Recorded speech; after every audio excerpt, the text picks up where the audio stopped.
Hello everyone, আজ আমি আপনাদের জন্য বানিয়েছি পালক ছোলা মশলা। এটা যে এতটাই টেস্টি হয় যে আপনারা বাড়িতে যদি না বানিয়ে খান একবারও বিশ্বাস করতে পারবেন না। এই রেসিপিটা এতটাই বেশি টেস্টি, একদমই নতুন ধরনের একটা রেসিপি আজকে আমি আপনাদের জন্য নিয়ে এসেছি। এটা আমি বাড়িতে তৈরি করি, এটা অসাধারণ খেতে হয়, তাই ভাবলাম আপনাদের জন্য এই পালক ছোলা মশলাটা একবার তৈরি করে অন্তত দেখাই। এর জন্য দেখুন, সবার প্রথমে এখানে 250 গ্রাম মতো ছোলা নিয়ে আমি ভালো করে 8 ঘন্টা মতো ভিজিয়ে রেখেছিলাম। খুব সুন্দরভাবে কিন্তু ছোলাটা ভিজে গেছে এখানে। তো এবার ছোলাটাকে আমাদের প্রথমে সিদ্ধ করে নিতে হবে। এই নতুন ধরনের রেসিপিটা আপনারা অন্তত একবার বাড়িতে তৈরি করে তারপরে আমার কমেন্টে অবশ্যই জানাতে বাধ্য হবেন যে এটা এতটাই টেস্টি কী করে হয়। তো এখানে দেখুন বন্ধুরা, এখানে আমি একটা কুকারের মধ্যে ছোলাগুলো দিয়ে দিয়েছি। আমি ছোলাটা 2 বার ধুয়ে নিয়েছিলাম, ধুয়ে জল সমেত ছোলাটা এবার আমি দিয়ে দিলাম।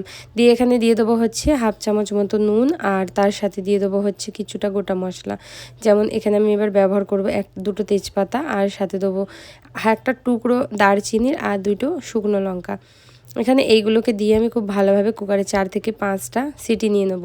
তো চলুন কুকারে ভালো করে সিটি নিতে গ্যাসে বসিয়ে দিচ্ছি।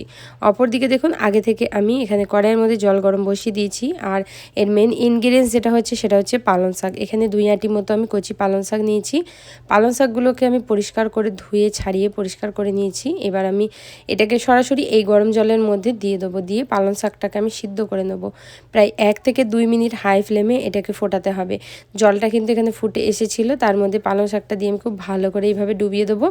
আর ডুবিয়ে দিয়ে এটাকে 2 মিনিট হাই ফ্লেমে আমি ফুটিয়ে নেব। পালং শাকের কালারটা যখন দেখবেন যে চেঞ্জ হয়ে গেছে, এটা ফুটছে, তখন ভাববেন এটা পারফেক্ট সিদ্ধ হয়ে গেছে। এবার এটা আমি জল ঝরিয়ে নিয়ে সরাসরি এবার আমি ঠান্ডা জলের মধ্যে ডুবিয়ে দেবো।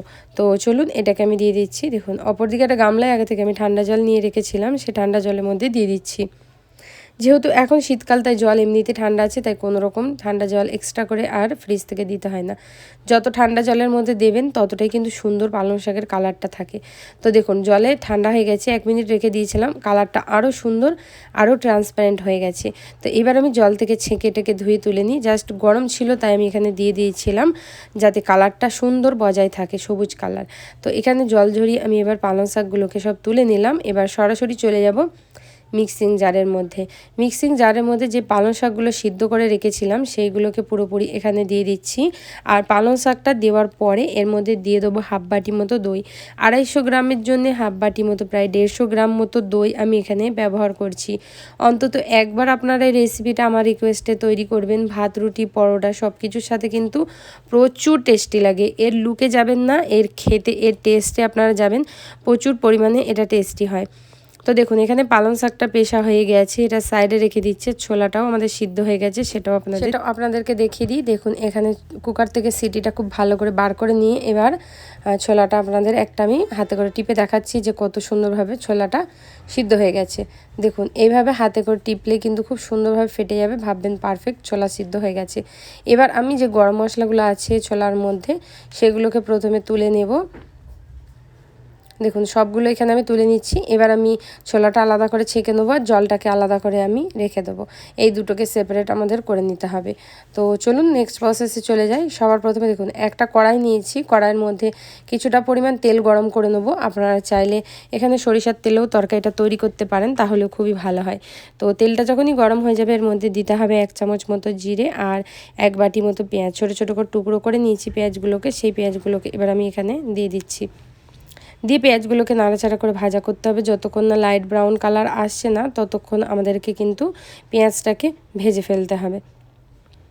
পেঁয়াজ এখানে দেখুন একদম সুন্দরভাবে কিন্তু লাইট গোল্ডেন কালার চলে এসেছে। এবার আমাদের এখানে দিয়ে দিতে হবে হচ্ছে আদা রসুন বাটা। এবার আমি আদা রসুন বাটা এখানে দিয়ে দিচ্ছি। তো এখানে 1 চামচ মতো, বড় সাইজের 1 চামচ আদা রসুন বাটা আমি এখানে দিয়ে দিলাম। দিয়ে এবার খুব ভালো করে মিক্স করে নিচ্ছি, সুন্দর করে মিক্স করে কষিয়ে নেবো। আদা রসুনের কাঁচা গন্ধ যাওয়া পর্যন্ত একটুখানি আমাদেরকে ভেজে নিতে হবে। খুব ভালো করে নাড়াচাড়া করে এটাকে আমি ভেজে নিচ্ছি। আর এবার আমি এর মধ্যে দিয়ে দেবো হচ্ছে সিদ্ধ করে রাখা সেই ছোলাটা। জল ঝরিয়ে নিয়ে কিন্তু সেই ছোলাটা আমি এখানে দিয়ে দিলাম।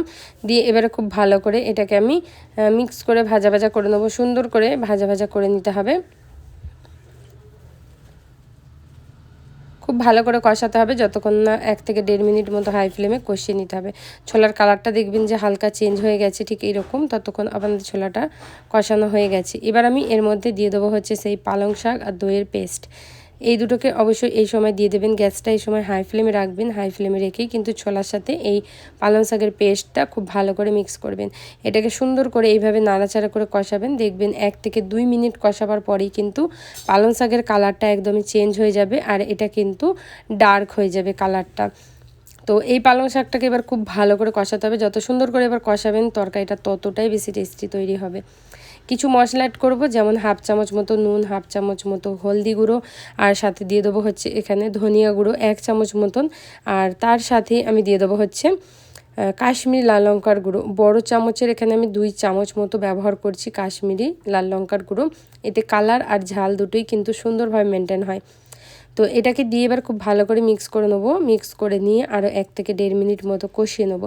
হাই ফ্লেমে এই কাজটা করতে হবে, অনবরত নাড়াচাড়াও করতে হবে, না হলে কিন্তু কড়াইয়ের গায়ে মশলাগুলো লেগে যাবে। তো দেখুন সুন্দর করে এইখানে প্রায় 1 থেকে 2 মিনিট মতো আমি কষিয়ে নিলাম, আর কালারটাও দেখুন অনেকটাই কিন্তু চেঞ্জ হয়ে এসেছে। এই সময় এটাকে আমি কিন্তু এবারে ঢাকা চাপা দিয়ে রেখে দেবো। প্রায় 3 থেকে 4 মিনিট ঢাকা দিয়ে এটাকে রেখে দিতে হবে। মাঝে সাঝে কিন্তু একবার করে নাড়াচাড়া করতে হবে। এটা টোটালি আমি এবার আপনাদেরকে 4 মিনিট পর এখানে দেখাচ্ছি। দেখুন খুব সুন্দরভাবে কিন্তু মশলাটা কালারটা চেঞ্জ হয়েছে আর মশলাটাও সুন্দরভাবে কষিয়ে যাচ্ছে, যেহেতু তেল সাইড থেকে দেখুন অল্প অল্প সেপারেট হওয়া স্টার্ট হয়ে গেছে। তো খুব ভালো করে এইভাবে আমি মিক্স করে নেবো। সুন্দর করে মিক্স করে নিয়ে এবার আমি এর মধ্যে যে ছোলা সিদ্ধ করা জলটা ছিল সেটাকেও কিন্তু পুরোটাই দিয়ে দিচ্ছি। যখন ছোলাটা সিদ্ধ করবেন জলের পরিমাণটা একদম অল্প দেবেন, খুব বেশি জল কিন্তু ছোলা সিদ্ধতে দেবেন না, তাহলে কিন্তু জলটা ফেলে দিতে হবে। ছোলা সিদ্ধ জলটা দিয়ে খুব ভালো করে আমি আরেকবার মিশিয়ে দেবো। মিশিয়ে দিয়ে 1 থেকে 1.5 মিনিট একটুখানি ঢেকে রাখবো। এতে যে জল এখানে গ্রেভি আছে এটা হালকা করে শুকনো করতে হবে সামান্য। বন্ধুরা যদি ভিডিওটা এতক্ষণ ভালো লেগে থাকে অবশ্যই লাইক করে দেবেন, আমার চ্যানেলটা সাবস্ক্রাইব করবেন। এইরকম নতুন নতুন ধরনের রেসিপি পাওয়ার জন্য আমার ফেসবুক পেজটাকে অবশ্যই ফলো করবেন। তো বন্ধুরা এখানে আরও 2 মিনিট পর দেখাচ্ছি। দিয়ে এবারের মধ্যে গরম মশলা 1 চামচ ঢেলে দিচ্ছি আমি মাঝে। ঢেলে দিয়ে এটাকে ভালো করে নাড়াচাড়া করে এটাকে আমি আবার ঢাকা দিয়ে রেখে দেবো। আর এবার ফাইনালি আমাদের ছোলাটা তৈরি হয়ে গেছে। এবার ছোলাটার মধ্যে যে মেন জিনিসটা দেবো সেটা আমি আপনাদের চলুন দেখিয়ে দিই। এটা ঢাকা দিয়ে রেখে দিচ্ছি, আর অপর দিকে একটা তড়কা প্যানের মধ্যে কিছুটা পরিমাণ তেল নিয়ে আগে থেকে আমি গরম করে নিয়েছি। এবার এর মধ্যে সবার প্রথমে দেবো 2টো শুকনো লঙ্কা। এই ফোড়নটা অবশ্যই দেবেন এই ছোলা রান্নাতে, এটার থেকেই কিন্তু এর স্বাদ দ্বিগুণ থেকে 4 গুণ হয়ে যায়, এতটাই বেশি টেস্টি হয়। এখানে কসুরি মেথি 1 চামচ মতো দিয়ে দিচ্ছি, আর 1/2 চামচ মতো কাশ্মীরি লাল লঙ্কার গুঁড়ো দিয়ে দেবো। দিয়ে সঙ্গে সঙ্গে কিন্তু এটাকে মিক্স করে নিয়েই আমাদের হচ্ছে যে ছোলা রান্নাটা আছে সেই ছোলা রান্নার মধ্যে দিয়ে দিতে হবে। ফোড়নটা করে বেশিক্ষণ রাখবেন না, সঙ্গে সঙ্গে দিয়ে দেবেন, না হলে মশলাগুলো পুড়ে গেলে আর ভালো লাগবে না। তো এই ঢাকাটা খুলে আমি সরাসরি দিয়ে দেবো, আর দেওয়ার পরে এটাকে একটু মিক্স করে দেবো। আর মিক্স করে দেওয়ার পর সঙ্গে সঙ্গে কিন্তু এটাকে ঢাকা দিয়ে রেখে দিতে হবে। খুব বেশিক্ষণ এটাকে এইভাবে রাখলে হবে না। গ্যাসের ফ্লেমটা আমি অফ করে দিচ্ছি। অফ করে দিয়ে সঙ্গে সঙ্গে এবার এটাকে আমি ঢাকা দিয়ে রেখে দেবো প্রায় 10 মিনিট মতো এরকমভাবে। 10 মিনিট পর দেখুন দেখা হচ্ছে কত সুন্দর একটা সুগন্ধ আসছে। আপনারা নাই তৈরি করলে হয়তো বাড়িতে বুঝতে পারবেন না এই রেসিপিটা যে কতটা বেশি টেস্টি।